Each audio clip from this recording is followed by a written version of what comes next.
have a little bit of this. All right, hang on. Where's my record? Oh, here. All right, let's go. Did it Okay. work? Send request. Oh, I have to approve you. There you go. Okay, cool. Is it Iris? Hello. Hello. It's nice to see you. It has actually been a while. It has been a while. So let's go back to when I met you. Okay, let's do a little intro first for Yeah, our, yeah, our yeah. listeners. Did you want to go first Oh, or? yes, yes, my intro. Okay, so who am I? I'm Bella Peachy. I do OnlyFans now. Used to be an in-person worker. Used to be a dancer in the club, which I loved, very passionate about. Yeah, And now I am starting night shift nutrition, love it. and it's going to be basically nutrition for night shift workers. So, and not just night shift workers, for all sex workers, because I think have a lot of valuable information for all sex workers. So it's going to be, things about your cycle, how to work with your cycle, a lot about, I don't know how else to say this, vagina problems that we all face, Yeah. the vagina microbe. Yeah, and just like general health tips that I feel really put me at an advantage at the club, and I just want to share that knowledge with my community. So, yeah.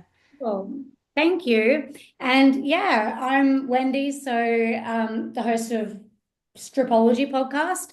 Obviously, we're both going to be putting this episode on both of our podcasts. So, yeah, doing our own little intros.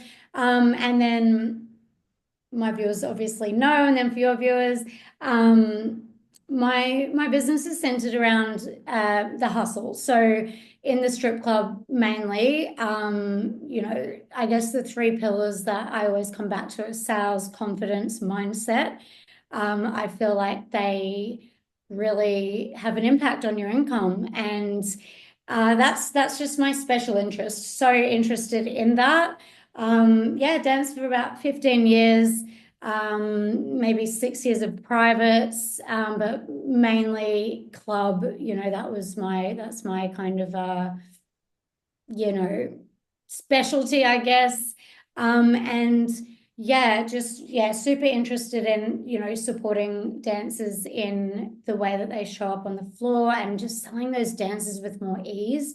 There's so many things that we can do to help optimize that. So yeah, that's my special interest. And that's what my business is mainly all about. Yeah, so do different courses, one-on-one coaching, and yeah, my podcast, of course. And so I just show up in different ways. The main goal is just to give as much value as possible for people in the industry, because it's not an easy gig all the time. Can be, can also not be. And whatever we do, whether it's looking at our nutrition, our energy levels, and the way that we interact with our customers, it all impacts our experience and our income as well. Absolutely. Yeah. You were definitely an integral part of my journey because when I started stripping, I didn't know anyone. I had no resources at all. I sort of just like, I had to sink or swim, and I was really good at it, but I never had a strategy. I never understood, that there could be a sales technique behind it. And I think seeing you back then and just seeing like how calm you were in the club and how you moved and how you never had that like stressful energy. Like the strip club is a very stressful environment because you hand over your 120, I think it's like 150 now when you walk in the door, you're already down money. And so it can be really, really stressful. And anytime I went into work, I was already in a kind of a panic mode, but Right. I was still good at doing it. But then I see you and you're always in VIP, you're always booked out. You just seem so calm, you're always smiling, and then as soon as I found out you were doing workshops, I was like, Mm. I need to learn from her. I need to know what she's doing. She's always in there. And then I did your workshops, and I think it just changed. It shifted because I went from zero strategy, panicked, to Mm. understanding that there's an art to hustling, Yeah. and that I was always going in with the mindset like, what can I get? What am I going to make tonight? Instead of how can I give this customer what they want, and then they might want to spend more time with me because, you know, Yeah. I never cared what the customer wanted. It was always like, how can I get money for me? And Yeah. of course, we're all there to make money. But as soon as I shifted to this sales technique that you taught me, where I was giving the customer what they wanted, the customer then wanted to spend more time with me. And then Yeah. I had less stress on me because I had more regulars. Yeah. I had yeah, people coming in to see me. So I didn't have to, have this like what's scarcity mindset all the time. I was Yeah. just like, yep, I know how to talk to these customers. I know how to figure out what they want, and I'm going to give them a good time. And Yeah. You can trust in that more. It really is scarcity or abundance. And if you whittle everything down, and I love that you got that takeaway message from the workshop, and just to sort of frame this for everyone. So we worked together back in men's gallery. I used to fly to Melbourne. So we met back in men's gallery prior to COVID. It's funny how COVID's like BC before COVID times. And yeah, back then, I was doing in-person workshops. I was, that was scary back then, but getting myself out there and yeah, and honestly, like I'm so grateful that people like you and came to the workshop and were curious um yeah, and that you actually took away the thing that I was so hoping that everyone would take away because it is I was exactly the same as well at the start of my career for a long time, zero strategy, no idea, had no idea that it all felt like luck and just, yeah, sink or yeah, swim. Oh my gosh, I didn't see the link between how I showed up and like the money I made, which is crazy. But yeah, if you whittle down everything to just the seed of what it all begins with, and it's giving over getting. mm, Getting means you don't have, and it is scarcity. Giving is like I already have, and I'm going to share. It's abundant, and everything snowballs from that, and customers feel it, and it yes, and it does take away that worry because you already have. So and when you're concerned about, not concerned, but like when you're curious about what your customers are wanting and then providing that, it's not just one benefit. It helps them to feel that they're inspired to give you more money. So you're creating great customers. Plus, for yourself, you're not in your head worried, you're in their head curious about the person and what they're wanting and what the experience they're wanting. So it's yeah. just, yeah, so many reasons why it's helpful. It's a Um, win-win for everyone. The yeah, customer gets a better experience. You get a better experience. The club gets a better experience when you have dancers that understand this as well, because I think like a lot of dancers, yeah, they don't have any strategy and they can get quite upset if you yeah, go up to a customer and you get rejection sensitive, and then you sort of pass that on to the next customer because you're already a little bit sensitive, and then the customers aren't having a good experience, management doesn't get a good experience. You when everyone's making money, there's such a different energy in the oh, club. so fucking fun, isn't it? It's like a zoo or a playground. Everyone's just playing on the Yes. playground.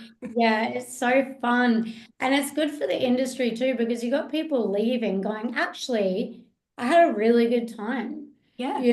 And so say there's a discussion in a room that you're not in, and they're discussing the strip club and oh, I got rinsed, man. They're all fucking, predators and all this. it gets a bad light, and you're not there to say, hang on a second, actually, there's a lot of value in it, whatever. So you've got people out there kind of advocating for the industry as well, going, actually, you know what? I was treated with respect, and I had like a really life-changing moment with a stripper, which happens all the time. And Hmm. actually, I see a lot of value in that industry. And so, yeah, so it's like win, win, win, win, win, knock-on effect. And it just makes your nights easier and easier. Yeah. So, yeah, obviously, they're passionate about that. So, Yeah. that's all. Yes. Yeah. So you mentioned you don't so much do in-person workshops anymore. What do you do now? Yeah, I don't since COVID because I couldn't. So I do online courses. But I do want to bring back some in-person ones. I do them occasionally. I've had clubs that, they've asked me to do workshops there, and so I've organized that and done that. But primarily, I do at the moment, I'm in the middle of the 3 month, it's called the Industry Academy. So it's like a 3 month course, where we do group calls and, there's all the content, the workbook, and it's a whole thing. But it's just been so amazing. And this is round 11, so it just keeps snowballing and it gets brilliant feedback, which I love. So, but I do miss the in-person, being from the club, and I know you relate as well because before the call, we're talking about the difference between in-person and, and that's where all my skills developed. That's where I feel really at home. And like you said, that calm confidence, I really do feel like at home in strip clubs. I feel at home in that chaos and that craziness. Like I love it. And it does make me smile and it did make me feel calm through time, not at first. It took time to feel that comfortable, but it certainly did become that way. And that's how, that house feel, like you mentioned, I never Mm-hmm. viewed it as beginning in the negative at Mm-hmm. all. I viewed that as an investment. I'm fucking hell. I probably shouldn't say this. I'd pay 500 to, it's a similar Yeah. Yep. relationship with the club. Like I can't just go to a bus stop and hustle someone for a lap dance. Hmm. Like I need that You need that venue. environment. Yeah. Yep. Yeah, so Yeah. it's like they provide the venue, and so yeah, I always saw it as investment. Happy to pay. Fuck Mm-hmm. yeah, let's go. Mm-hmm. Like, Yeah. and it did. It broke my heart when I'd see dancers like after midnight, crying. Yeah. Like made the house They'd be feedback crying. and Yeah. full stress mode. Yeah. Yep. Yep. Very hard to show up from that place. It So is. Yeah. it just made me even more passionate to be like, this can't be because then they're not even just worried about not making money. Then they're worried about not being an asset and getting fired, or it can really It catastrophize. breeds. Yeah. It breeds more scarcity and yeah. It does, and it can get so intense that they're literally in full-blown panic mode around really essential things of life, like their employment, Mm. can they pay the rent, all these things. And like it might just be catastrophizing, but they're in that moment, they're feeling that. And, clubs don't have any support for that. They might just be like, we're sick of you crying in the change room, you're fired. And Hmm. it's like a little bit of support goes such a long way. Like, Definitely. yeah, Yeah. so yeah, it's wild. And there's no one when you go, well, this was my experience. When you go in, no one's giving you any support at all. They give you 5 minutes and they show you that's where you do lap dances, that's where the toilet is. And I remember the first shift I did, I was like, "Do you stay with me?" to the girl, and she was like, "No, I don't stay with you." My hand, please. Oh, that's so cute. I know. I remember being like, uh, what do I Yeah, do? what do I do? There They're was like, you'll work it out. And it's like, and then you're just faced with all these drunk men like, hi, do can you want I to give take my me money? clothes off for some money? I know. It's so weird. Hey, it is, it's really like, yeah, I was so in scarcity, probably a good 5 years. I couldn't even bring up a dance. Really? Yeah, For I five couldn't. I years? would just chat to them and hope that they would ask me for a dance. And they would do Really? it sometime. Yeah, fuck yeah. Like a good Wow. 5 years. Easy. Wow. No idea Yeah. what I was doing. Yep. Zero. like I wouldn't reflect on anything that would work or not work. Just no idea, just showing up. I loved it, but zero idea what I was doing. It was just all based on like hope and luck. Yep, that's how I started too. And we mentioned this before that I thrive in chaos as well. You know, Mm. I'm neurodivergent, so we obviously just made it work and, just just thrived somehow. Yeah. Yeah. Well, at least there's stimulation, at least like it's not like boring. No, yeah. Which But neurodivergent brains hate. We don't want to be bored. yeah, and so that brings me to like, so your background as a nutritionist, my background is science, and Yes. Yep. those environments, like they're very interesting in theory, but the actual work itself can be quite monotonous and repetitive and stuff like that. And it's a shame because the theory side is so fascinating. It's like, whoa, and yeah, so following Yeah. you, on Instagram for so many years, meeting you in the club and then following you, and I know that in the past you're specializing with was it mainly children with neurodivergence and Yeah. how nutrition can help that? And Yeah. yeah, Yeah. can you tell us a little bit more about that because it's a whole world of its own. Yeah, so that was a total accident, and just I mean, I don't have any children. I never wanted to really work in that area, but they say what you're meant to have finds you, right? I'm neurodivergent myself, so of course it was always going to find me. And the study that I did because you have to do, some clinical hours and, learn. And I just ended up landing with doctors who looked after these autistic kids.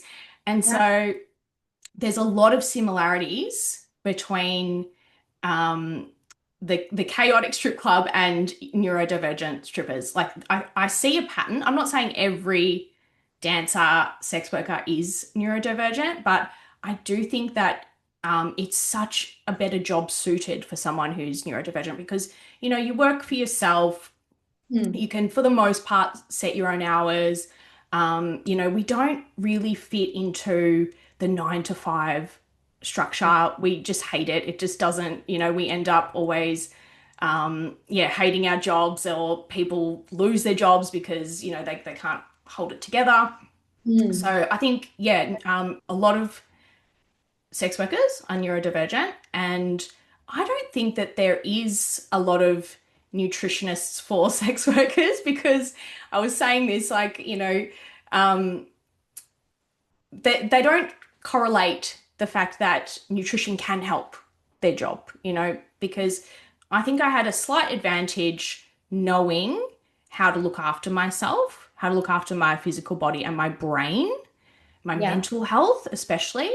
And I don't even think this is general knowledge to the public that nutrition helps the brain. Mm.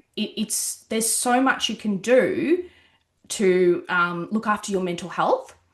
And if you have a healthy physical body and brain, you are Mm. going to make more money. You just are.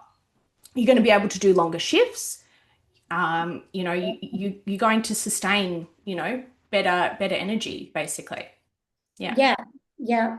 So from my end, I've probably worked now with definitely hundreds, possibly thousands of dancers, and I would say there is a very high proportion compared to probably other industries of neurodivergent dancers in one way or another, yeah,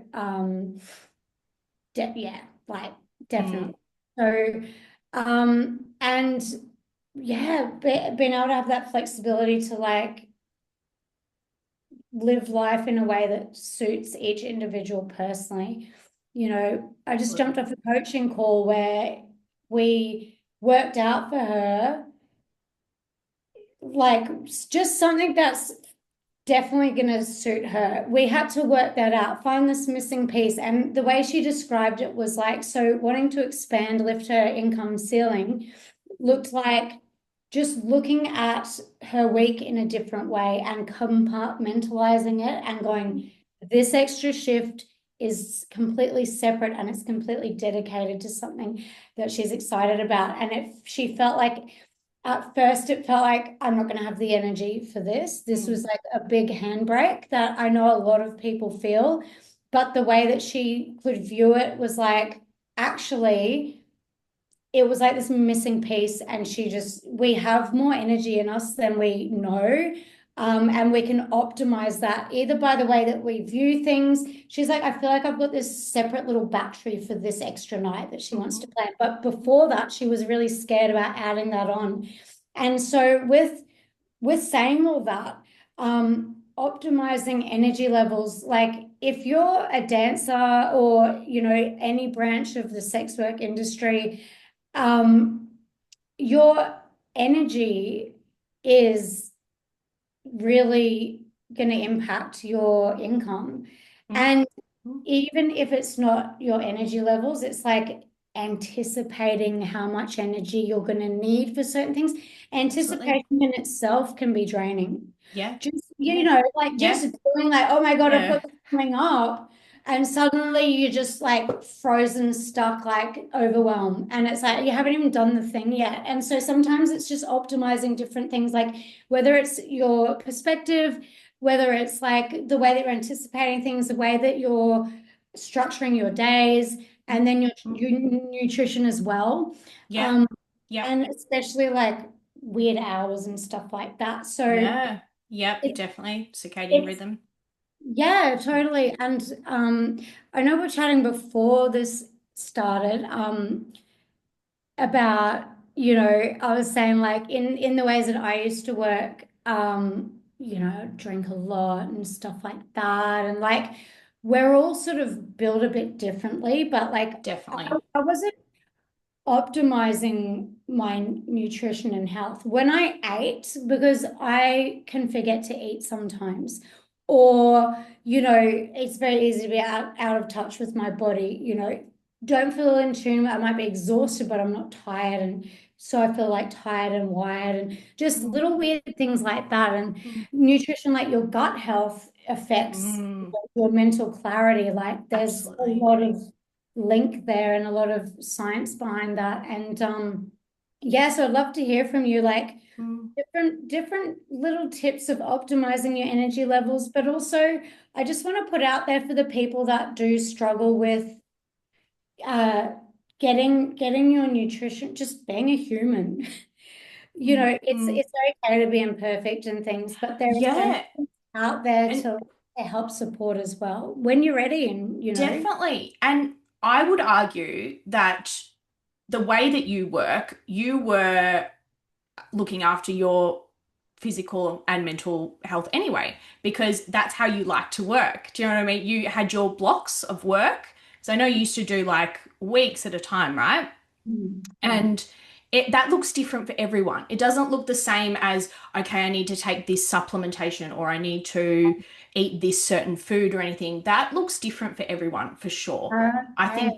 I don't think it's a one size fits all. And that's why my first episode was, on tracking the cycle, because you have to track your own cycle. No one has the same, Hmm. especially women, we don't have the same month. No one has the same month, right? You have to figure out your optimal work days or your optimal, weeks that you can work.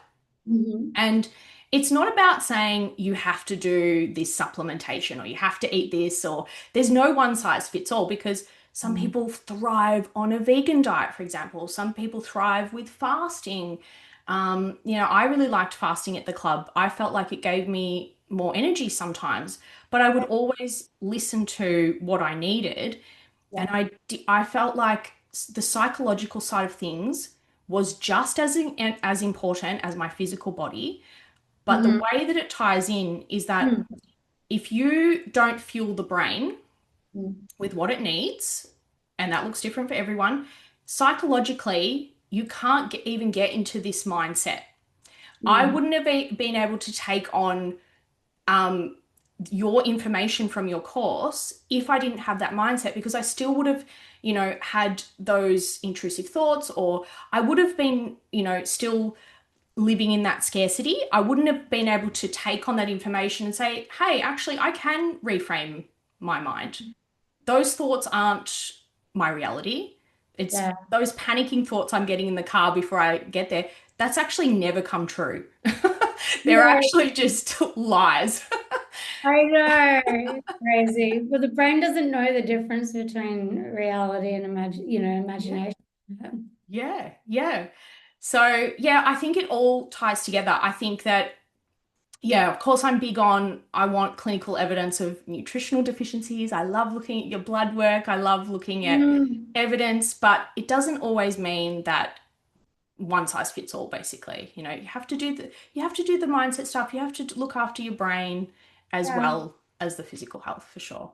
Yeah. Yeah, all bases sort of covered. I find that too. It's like, say for example, a lot of sex with, oh, I want to call in more money.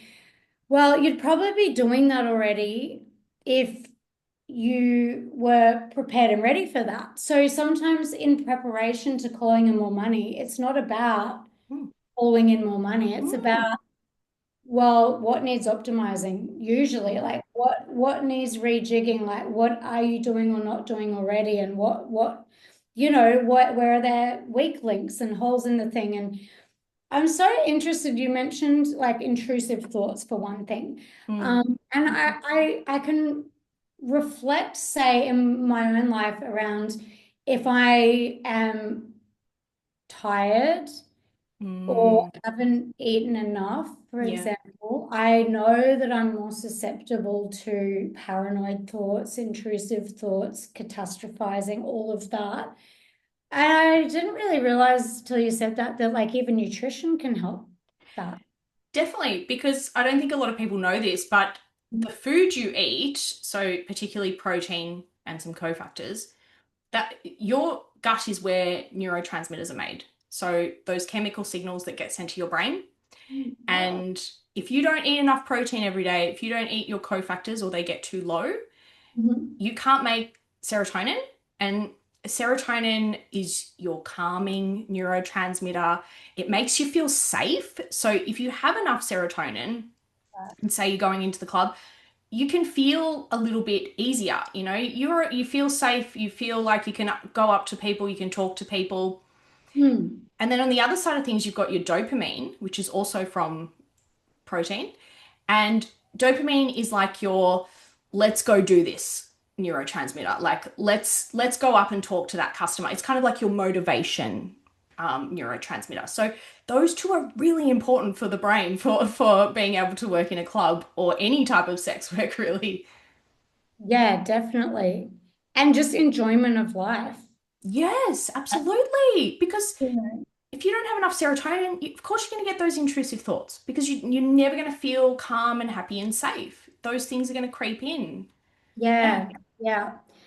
That's so interesting.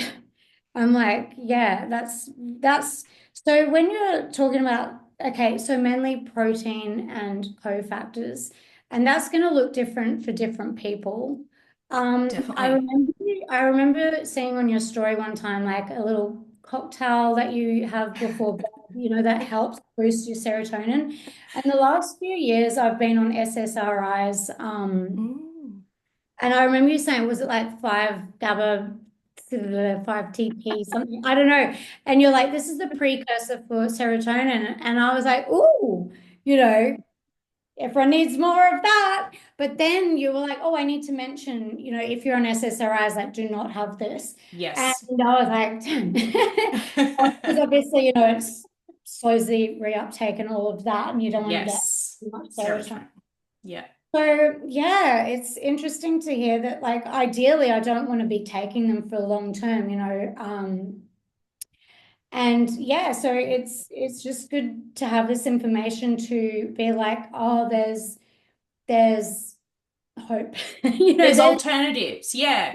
It's exactly. not, I'm not anti-medication at all. I think medication is so useful if we need it. What I like to do though is make the medication work more optimally because SSRIs, they push the serotonin into the receptor site, but they don't make serotonin. So Mm. if you've got nothing to push into the receptor site, sometimes they stop working and then they do the opposite basically. They're just kind of useless. You get all the side effects without the benefits of the SSRI. So Right. I like to optimize diet and certain supplements for the cofactors so that the SSRIs can work. And yes, some people want to come off them, and there's so many strategies that I implement to help people come off them safely because it Oh, can be quite hard to come off a SSRI, especially long term. yeah. Yeah, but so many people I see, they're on stimulant medication for ADHD, they're on SSRIs. Women have lower serotonin, unfortunately. I saw that recently. I was like, Yes. "Fucking hell, like a huge amount less than men." Yes, yeah. We're just prone to less serotonin to the brain. And then if you're autistic, you can have even less serotonin to the brain. So, yeah, it's just one of those things. Yeah. You know what, with where you're at. I just want to ask you like a question on this topic. But so when COVID happened, I had COVID heaps. So it's been a bit naughty and I was doing privates during that time, whatever. So I was exposed a lot. But anyway, well, Perth was a bit different. But um I went to a friend's wedding in France and I got really sick.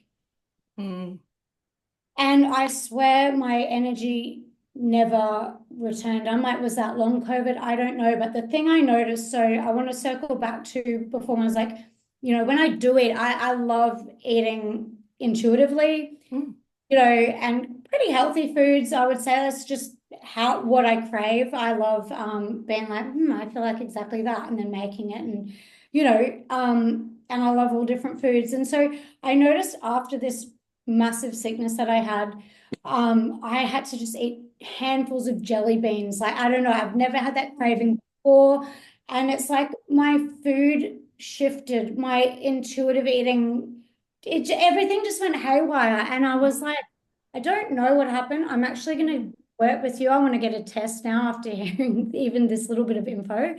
Um, it's just different, and I'm not happy with it. Mm.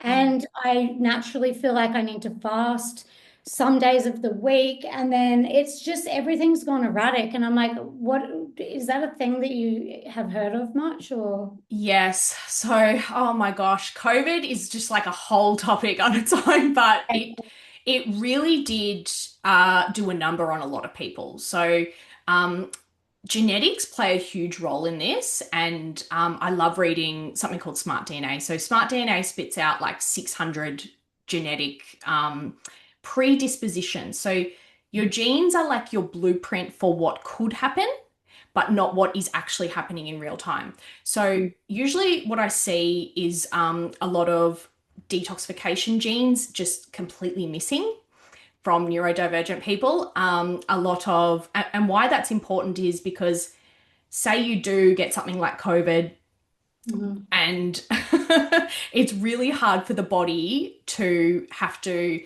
go through that. Like, there's not enough of that genetic pathway that the average person would just be able to get rid of that illness a lot quicker. So that's what I see. And that's why a lot of my patients struggled with COVID because, they had all these genetic abnormalities for inflammatory pathways, for liver detoxification, for autoimmune conditions. A lot of people, unfortunately, brought on autoimmune conditions from having COVID. So I'm not surprised that things changed for you. And it would just depend on your genetics, I would say that, and the inflammation that caused, you Mhm. may have never been able to bring it down. Mhm. And your gut health might have changed as a result. Right. Um, your nutritional deficiencies I don't know if you've had blood testing since, but I saw a lot of people's nutritionals just drop. And because your requirement to get over that illness was a lot higher. So Mhm. you may not have replenished some of those things, or, and this is not because doctors are bad, but when you get a blood test, Mhm. the reference range is based on somebody who is sick, the population of sick people, not optimal health. So What? even if you get a blood test and it's within a range, it might not mean that it's optimal. I So, would say, why would the reference figures be based on a sick person? That's wild. because only sick people get blood tests, basically. That's why. So, Yeah. Well, generally. majority. Yeah. Yeah. It's very Wow. rare that people are proactive about their health and get blood Mhm. testing. So, yes, I'm not surprised that you've had some residual symptoms from COVID. That's very classic. Yeah. Yeah. Yeah, okay, right. Yeah, I just knew like to my soul level, like I know my energy levels. I know, and then it changed and I'm like, what the fuck? Yeah. So yeah, it did do a bit of a number. Yeah, so Yeah. that's all really interesting. Honestly, like to everyone listening, I think that if you're someone that is whatever, fatigued, or even just wanting to work on different optimizations of things. Like this is literally another avenue. I get asked all the time. Like I'm mainly looking at mindset and strategies like that. Mm. This is a world I'm not really, I mean, there's been a lot of study for you. It's its own world, and it has its impact. So yeah, I'm gonna book in with you, like literally, because I've been thinking about it for ages, and this is my thing, because my like yeah nudge to actually do it, Mm. because yeah, when you feel optimal, yeah, it's like a global thing. Your thinking's more positive as well. Absolutely. There's If so you're many. unwell, Mm, you feel like it's kind of like this cloud. It's really hard to be positive when you are constantly dealing with a chronic illness. I think mhm. yeah, it's very hard to do your job well and to, yeah, feel positive about anything. Yeah. Yeah, it's true. And then because our job really does consist of a lot of you Positivity. positive, You gotta yeah, be happy when you turn up pregnancy, to trainer, yeah, you're like the product. You're the exactly, you're selling the experience with you, and Yeah.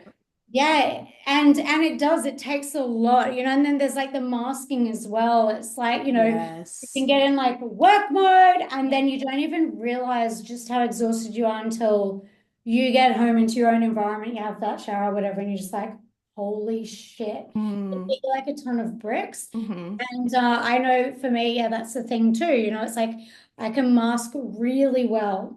I Yeah. know that role, step into it, but it requires a certain amount of energy. Mm-hmm. And yeah, Yeah. it's like, yeah, Yeah.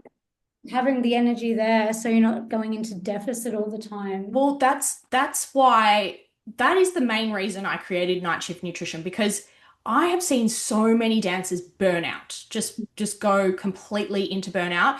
And unfortunately, you want to sustain your energy for the long haul, right? Like this is I just feel like this is such a good job to have. It can really set you up. Like I think both of us know it can really it can really change your life. And I think stripping saved my life. And I just don't want to see these girls burn out. Like I want to give them the strategies. And I think, like I said, it's about the mindset, it's about the psychology of things as well.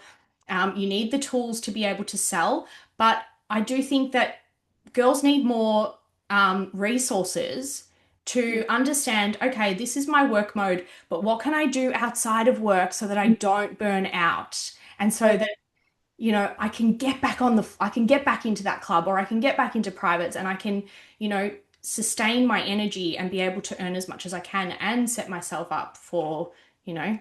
Yeah, exactly. It's like the analogy I always like to share. We can view like sex work, stripping. I always go back to stripping, so because obviously it's so specialized in, but as you're an elite athlete, and you can show up like that. Like it's the outside of work stuff that really, really helps you outwork, because there would not be an elite athlete out there that just waits for the game and shows up and hopes for the best. Exactly. They're like, That's get the fuck off the team. You keep doing this every week. Like you're not coming to training, you're not doing any of the schedule, Yeah. and they also would have a nutritionist, wouldn't they? Hmm. Like as if they Yes. wouldn't. And yeah, so I can't believe when I was stripping those really intensive, I like to go hard, Yeah. that was my style. I've thrive in that. I did certain things outside of work that helped. One of them wasn't nutrition, and I probably should have. My guts, were running on mainly vodka and things like that, but it definitely could have been optimized. But some things that I did do to support my lifestyle, and what worked for me where I was at the time and all of that, I loved getting acupuncture, Chinese herbs. And I ate a lot of like very nutrition dense foods, Yeah. and I needed to, like, that was like, brought life back. But yeah, so always doing these other little things outside of work as part weekly, weekly Yeah. massage and acupuncture. Like Yeah. I needed that just to be able to show up. And so yeah, there's actually many things that we can do outside of work Yeah. to prepare Absolutely. you for work. So you're not just like, oh, hoping for the best, Hoping for the best. and Yeah. then overwhelmed, and then being like, oh my gosh, like I'm burnt out, or where's my energy gone, or like I hit a wall at 2 a.m., or there's so many different things that can happen, that can actually just be avoided by, you know, preparing for game time. Absolutely. And look, you've said this a few times that you were running on vodka and your gut health could have been better.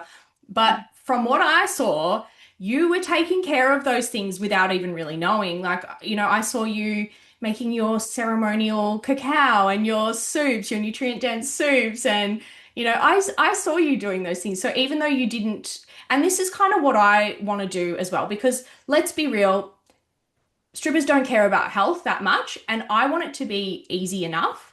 I want to give them some pillars, and I just want it to feel like it's easy. It's just part of the routine. It's what I do outside of the club, or this is what I do, inside the club. They don't really have to think about it too much. It becomes like part of their lifestyle. And also, I think a lot of people don't realize that I read blood work and that that's part of it too. Like you don't have to necessarily eat perfectly, but let's have a look at your bloods. And if something's low and you don't want to eat certain foods or something, we can get you a supplement so you can feel better and it doesn't have to feel hard. You don't have to change into this like different person and be, this health queen or anything. You can still be you and implement health stuff into Yeah. your routine. Yeah. You know what was so interesting? I remember at one point I had this PT. This is like the closest I've come to nutrition, right? And he gave me a meal plan with some supplements. And I could not, like, it took me time. My metabolism had to speed up more. It was about at least double, maybe triple, maybe, like it was so much more food than I was eating. And I didn't realize. And actually, I ended up like losing a lot of weight, getting really lean and fit. And I don't restrict my eating on purpose for any actual reason other than I just don't really get hungry. I'm not really in touch with that. So when he sort of prescribed this meal plan, I was like, whoa, like 4 meals a day. Okay. And all this. Anyway, so I stuck to it. It was so good to have that guideline. So I stuck to it, and it was very hard. Often I was force feeding myself, but then I got in the flow of it because then I had more energy for the gym and this and that. And I remember one morning having my supplements that he had prescribed, and I just felt, I was like, I feel so good. Like I hadn't experienced that before, I don't think. The level of, because I'm naturally, like my name in the club was always Bunny. It's like, you're an Energizer Bunny, and I am, but this was like this was like in my body. I felt like, oh my God, I felt like Hulk or something, like a miniature Hulk. I was like, I feel so strong and like life force energy in me. It's not just like erratic da da da da da, it was like Yeah. full on really good. And it was this little moment that really stands out. And I want to get back to that, and Yeah. I think for me, a meal plan will probably help.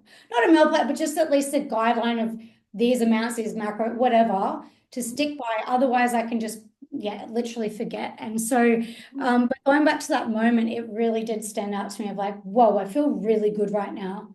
Like, Yeah, yeah. so fucking good. And Like, And people don't real like people's normal is their normal. They don't realize sometimes that things could get better. It's kind of like when before I did your course, I didn't really know that things could get any better. I just thought this is the way it is. I go in panicked every time, that your normal becomes that. And then, yeah, I see a lot of people transform with diet and supplementation, and they're like, wow. I yeah, didn't know how bad I was. I didn't know how bad I felt because that's just how I always felt. Or it's really funny. My friend, she's a sex worker as well, and she would shit herself every day. Every day she was shitting herself. like into And her pants. well, like at home, and she was Right, just, she couldn't stop going to the toilet and she couldn't leave the house. It was really debilitating, but she right. didn't realize that that wasn't normal. I was like, should we have a look at your gut health? Should we see what's going on? Should we start you on a different diet? And she was just like, oh my God, I can leave the house now. Like that was her normal for so many years. And people Well, just don't realize that, you can change. so true. Yeah, Yeah. that's wild. It's like that sort of saying, the fish in the water, like it can't see the water because it's in it. Yep. And it's so true. Like, yeah, just that whole point of like your normal, yeah, depending, like, doesn't even matter what it is that you're improving, but to that those moments where you're like, holy shit, it can get better, Mm-hmm. create new Yeah. normals, and it's an adjustment too. It's like you don't want to like violently jump too hard into something, even if it is better, because sometimes we can resist those things as well. Well, this feels too good, and then we've got to quickly self-sabotage. But even Totally. just having this information is so good. Yeah, like this, it's like to me, I'm picturing like it's like a room in a house I didn't know about. And now that Yeah. it's open, it's like, oh, here's another place to explore. Like this is cool. It's Yeah. expansive. Yeah. So that's amazing. So I'd like to divert this a little bit. Hmm. When you were like sex work changed your life, like it saved your life. Mm. Um, you're very entrepreneurial, obviously. You do OnlyFans now. You're very active. Property renos, like there's different avenues that, you know, I find so inspiring. Like I can relate to as well, of course, but also witnessing you on your path of, yeah, like doing your renos, buying your properties, doing your OnlyFans. I don't really know much about OnlyFans. But you do a lot of work trips. Like, yeah, you're doing a lot. And Yeah. yeah, Yeah.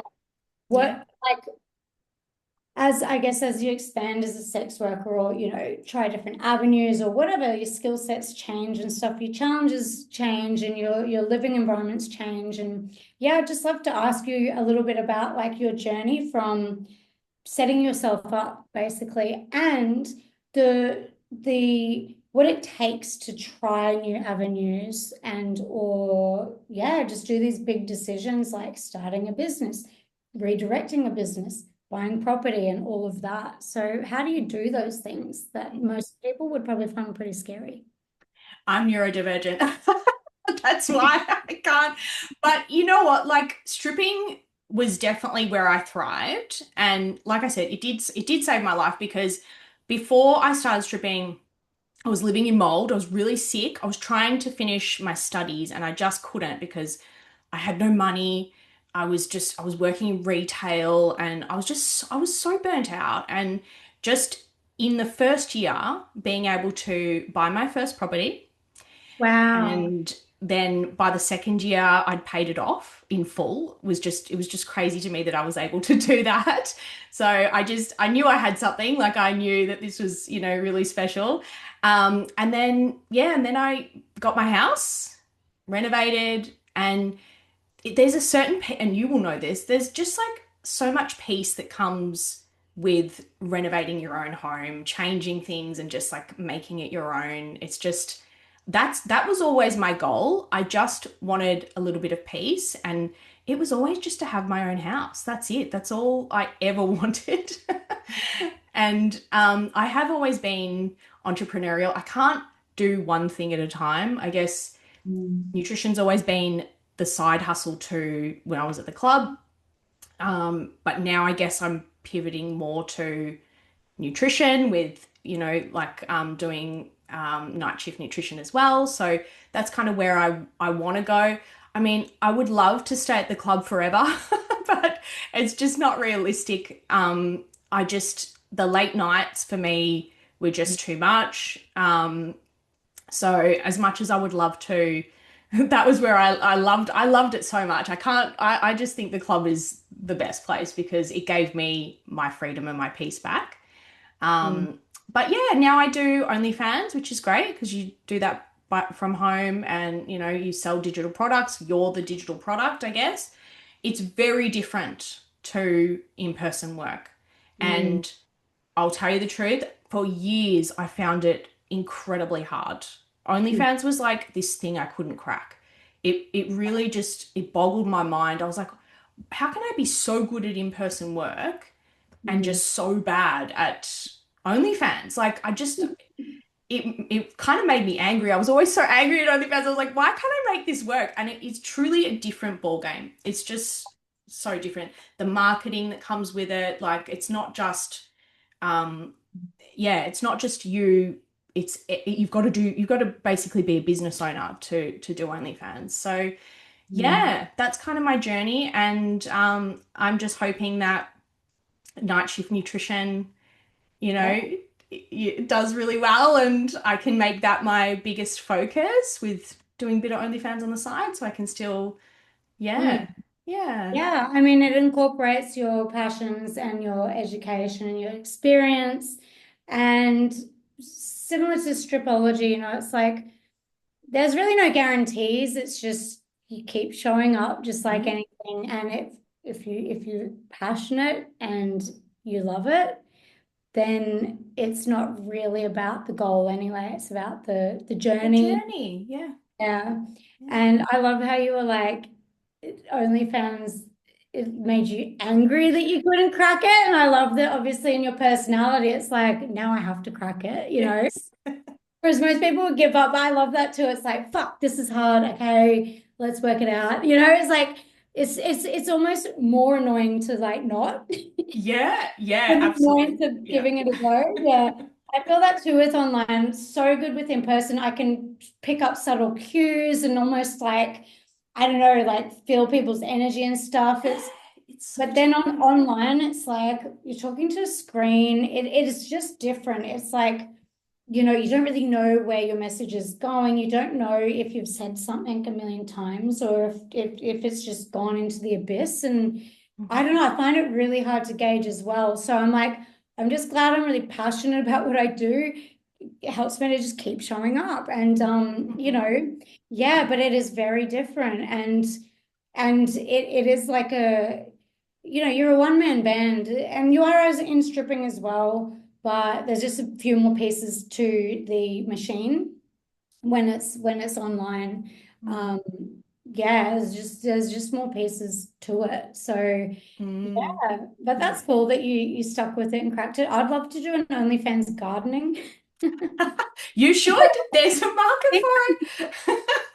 Oh, if it wasn't like tech stuff, one day I'll learn. But I love gardening in my bikini, so I don't get like shitty tan lines. My friend Yes, was over, and I was like literally bending over picking up weeds. She's like, "You need to do OnlyFans gardening." I was like, "Oh my gosh, that would be so fun!" Like, absolutely. Men love gardening. They do. There's a niche for everybody. like actually nerding out on gardening, but just looking hot while doing it. That would be so fun. All right, where do you want to take this next? Because yeah. Hmm. I mean, we've spoken a lot, haven't we? I don't even know how long we've been speaking. Um, There'd be some, yeah, because we've got similar interests in our, mm, so it's cool. I mean, I don't, nothing, I'm not Mhm. set on anything. Well, I mean, if nothing's popping out,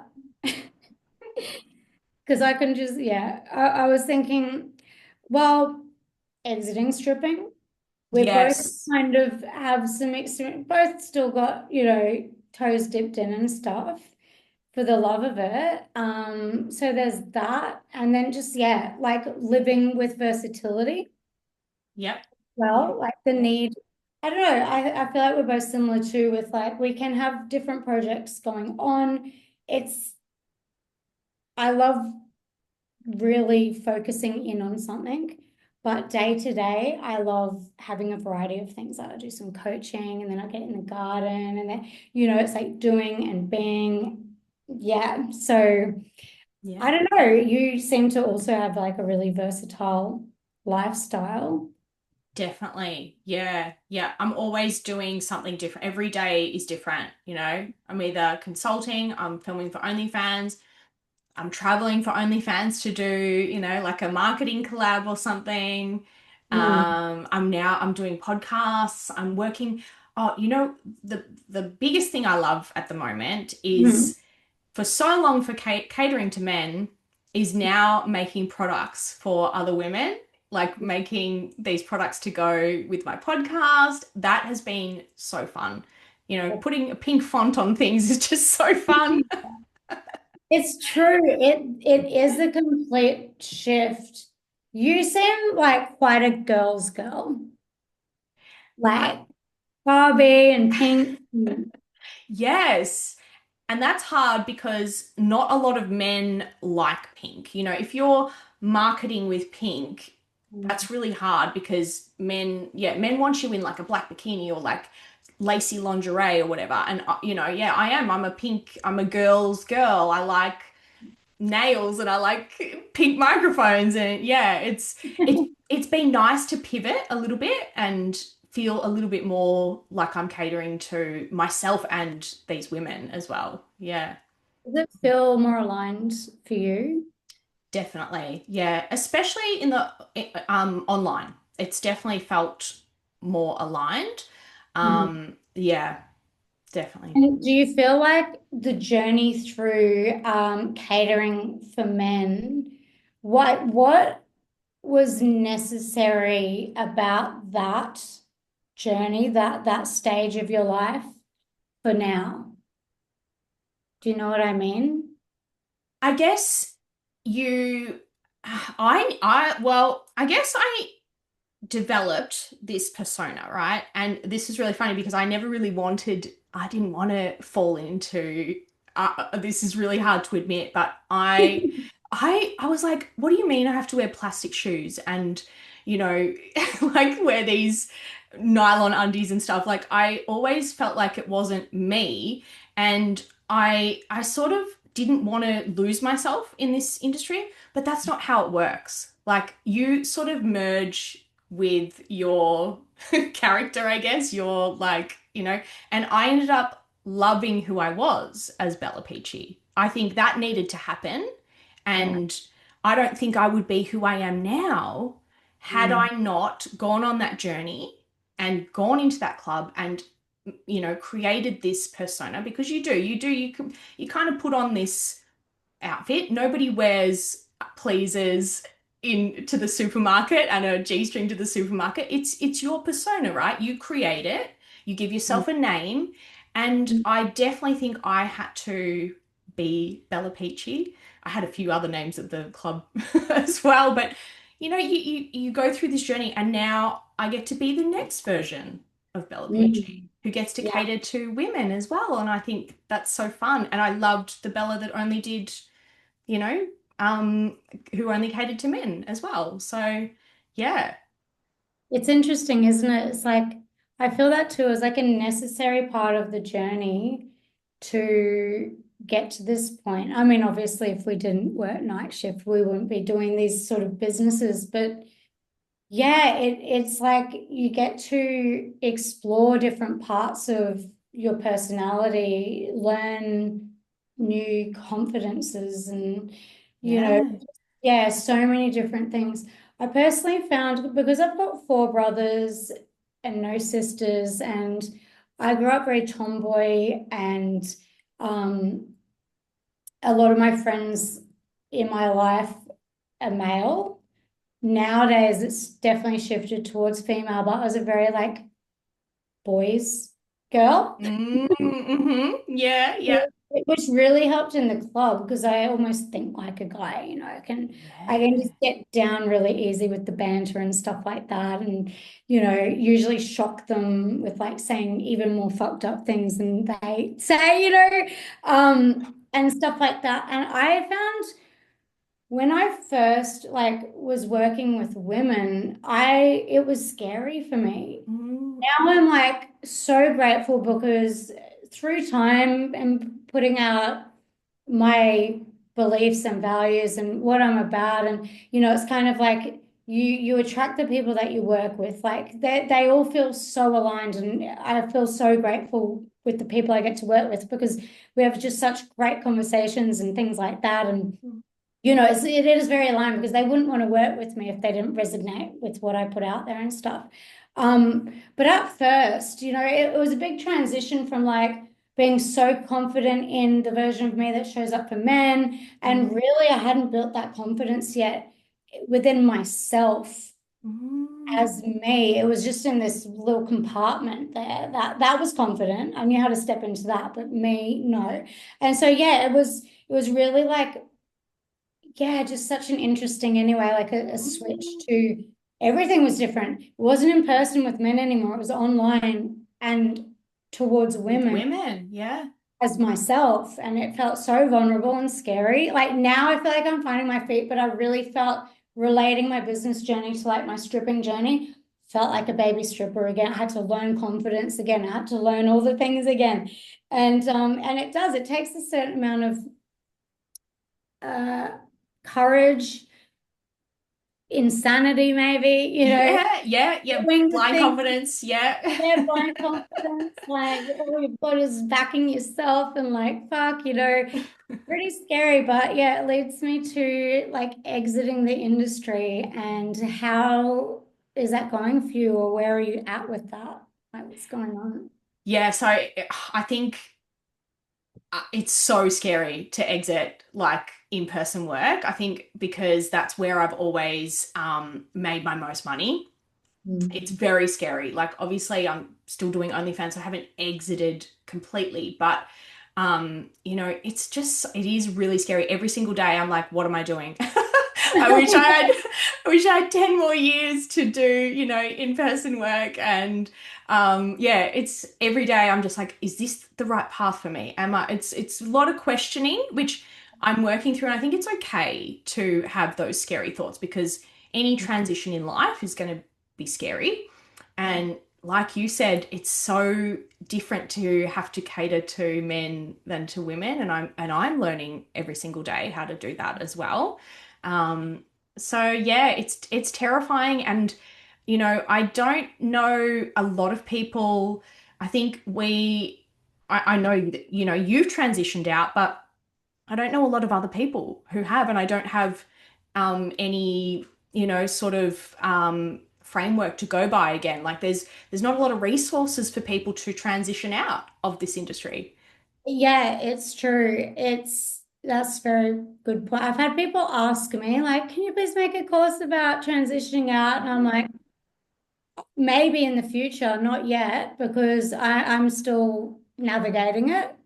And I don't think they're really there could be like a skeleton framework to go by and add your story, add your version to, this loose framework. A lot of support. There's so much doubt that can come up and fear. It's tricky for me. It's coincided with. I mean, look, I just did a job last week and stuff, but I've only done a handful this year. So Yeah. it comes in waves. I'm not opposed, but there's one thing that I am always aware of is like it's always going to be there. Yes. It's always going to be there.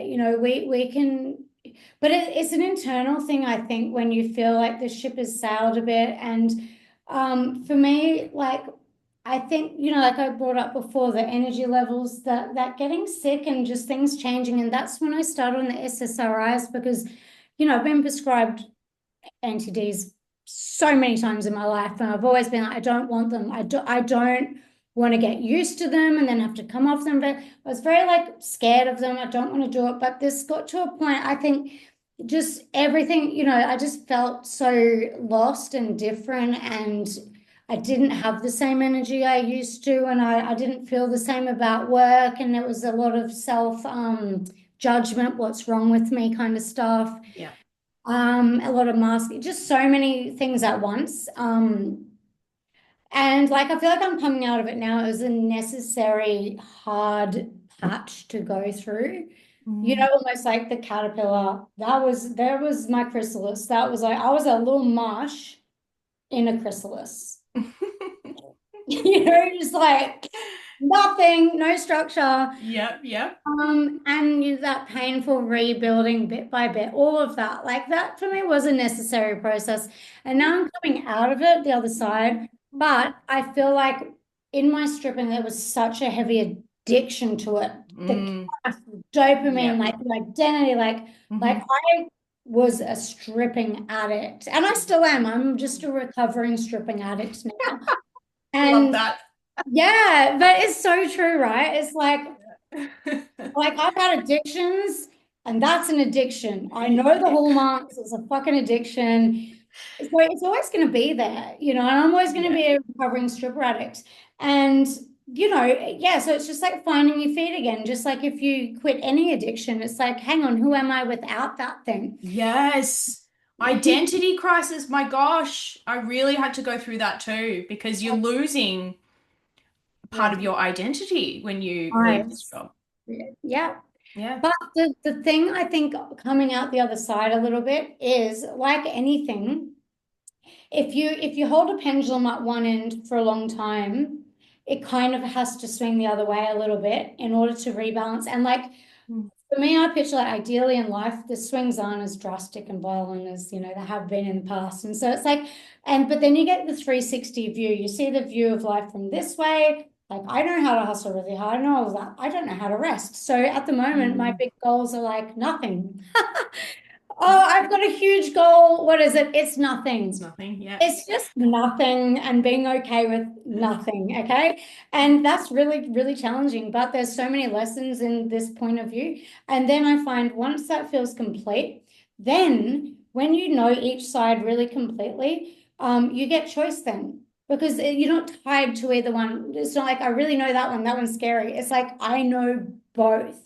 And then, so with coming more complete full circle with the other end, still not there yet, but I feel like, honestly, I feel like coming out of that, I have this idea of dabbling purely for, I love experimenting with life. Like life has become so much less serious as I've gotten older and probably, set myself up a bit. I get to experiment.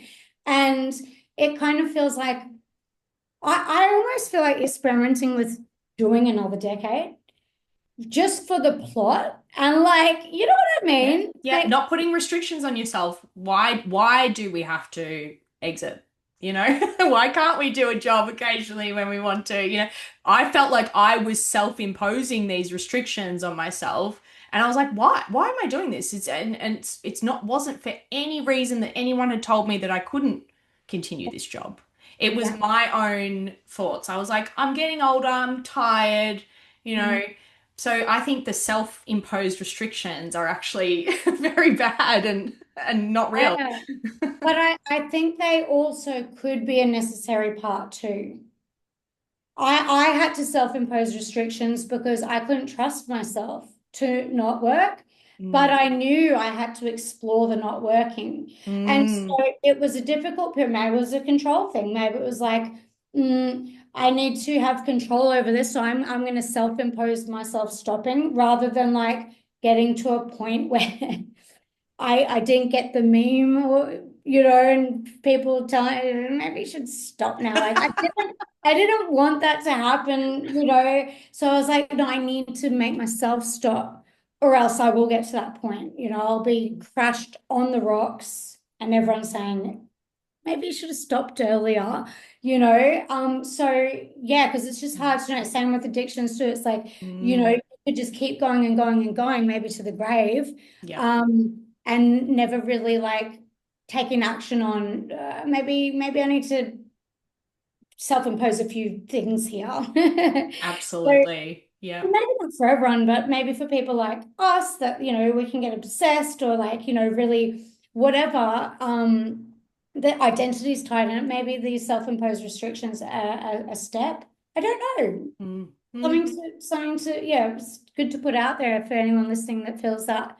But yeah, coming out the other side of those restrictions, and feeling more in control around, I can see a million job. Oh my God, it's grand final fucking weekend.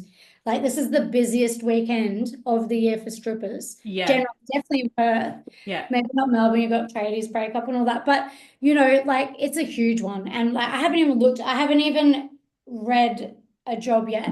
Mm. Because I'm like, well, tomorrow, maybe I'll do an SAP, but it's so different. Rewind even a year ago. I would have applied for like 50, or I would have had my whole day booked in already. Yeah. Yeah. So, that I've come a long way. And like Yeah. that might not look like progress to my bank account, but it's progress in a way. But yeah, the job's still there. Like I could still go back. I really want to dabble with like doing it to 50 or something. We'll see. I'll know when I'm ready to explore that. But Mm. yeah, it's interesting. That's so interesting. And I think it's really interesting for anybody listening who may be feeling the Yeah. same way. Yeah. Yeah. Mm. Yeah, they might be in that self-imposed kind of situation at the moment or something, and nothing's permanent. It can feel so permanent when you're It going through can. the identity crisis. Like it's just a small existential crisis. Just dying on the inside, nothing major, painful. Yeah. Yeah. So, how do people find you? I'd love if you could share, unless you have any other things you want to add before. No, don't think so. Yep. So, Night Shift Nutritionist on Instagram, or you can find me at Bella Peachy, nightshiftnutritionist.com. Yeah, that's where you can find me. How about you? Where can we find you? So my Instagram's stripology underscore study of the hustle. Yeah, and that's what it is really. Stripology, ology, study of, and yeah, I've got my podcast as well, which is called Stripology. I'll put a link for your to find you in my notes. I will And then do the same yeah, to cool. find you. And yeah, I've got tons of like free info content. I've got courses of varying sizes and you You know, do. You have so many free resources, which are fantastic. So, yeah. almost too many, but yes, Yeah. there's and that's okay, but that's aligned with my values, which is to put value out there basically. And then just so people have a feel for what does it look like working with you, slash I want to know as well, like how does the process go? So, you can't work with me yet because I'm still figuring out, I'm still trying to figure out what that looks like. So, right now I'm just offering a few freebies so you can download my cycle tracker, Oh, yeah. which I think is really, really useful to be able to work to your cycle.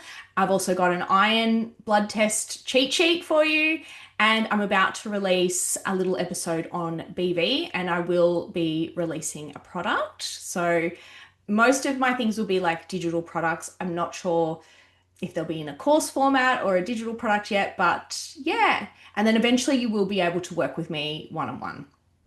Okay, cool. But with your blood testing and stuff, and Yeah. then, giving protocols and things, are you doing that at the N- moment or Not just yet for sex workers, no. But I'm going to put them on there eventually. Yeah, I just have to work out how that looks. Yeah, yeah, okay, amazing. yeah. Let me know when that's available. But yeah, so that's cool. And so these products that you're developing and going to be adding to, is that going to be on your Instagram? How do people find? I had BV so often when I was younger. I was saying before the call, and I blame my ex from back then. He just was putting his dick in anything and then putting it in me, and I just Yeah, suffered years to be honest.